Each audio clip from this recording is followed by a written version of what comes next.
Salut les gourmands, aujourd'hui on ne rigole plus avec la pâtisserie, je suis à Paris pour une dégustation capitale. C'est l'ultime flan crawl de la ville. J'ai sélectionné 3 adresses de légende pour un seul vainqueur. Premier arrêt, l'incroyable hôtel de Crillon. On est dans un palace mythique, c'est la fameuse Butterfly pâtisserie. Elle est signée par le chef Mathieu Carlin. J'ai d'abord commencé par leur dessert signature à la pistache qui coûte 18 €. Ce dessert incarne parfaitement la philosophie du chef Carlin. Une structure impeccable et peu de sucre. On y retrouve une base de pâte sablée croustillante et une crème onctueuse à la pistache de Sicile. Ensuite, le flan. C'est le flan parisien à la vanille de Tahiti. Vendu 15 € la part, regardez bien, il y a un trompe-l'œil gousse vanille par-dessus, mais c'est du chocolat noir.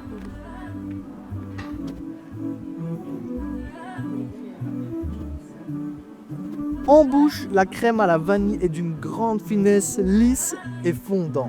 La pâte est extrêmement fine et croustillante. C'est le flan du raffinement. C'est une symphonie de texture entre le croquant et le velouté, où le chef Carlin met l'accent sur l'excellence du goût. Verdict, hôtel de Crillon, 8,5 sur 10, le niveau est fixé très haut, il prend la tête du classement. Deuxième arrêt, 1001. L'attente est énorme, car c'est le vainqueur du concours du meilleur flan d'Île-de-France. J'ai testé les deux, le classique vanille à 5,60 € et le fameux sésame noir à 7,90 €. On attaque tout de suite avec le flan vanille classique. Oups, désolé, j'ai pris le premier croc et j'ai oublié de lancer la caméra. Mais vous allez voir, je me rattrape immédiatement. Il est simplement parfait. La crème est fondante, le goût vanille est puissant et la pâte feuilletée croustillante apporte de la texture. Une texture ultime. Verdict, flan vanille classique, 9 sur 10. Alors, pourquoi il bat le Crillon? C'est parce que si le Crillon était raffiné et fin, celui-ci est plus crémeux et plus gourmand.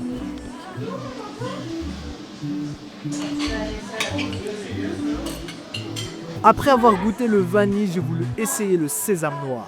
Il est surprenant. La crème est ultra crémeuse, le sésame est audacieux, mais peut-être un peu trop puissant pour mon palais. Le sésame noir s'en sort avec un bon 8 sur 10.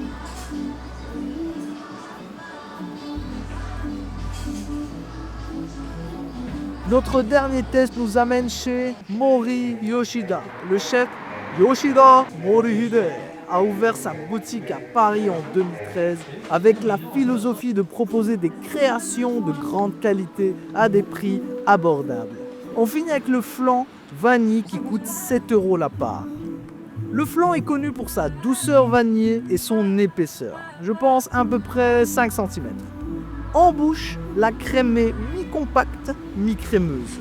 Très dense, c'est l'approche japonaise, plus légère et moins sucrée que les classiques français. Le goût est bon, mais la texture est trop ferme à mon goût. Mori Yoshida s'en sort avec un 7,5 sur 10. Grand vainqueur de ce flan crawl, c'est le flan vanille du classique 1001.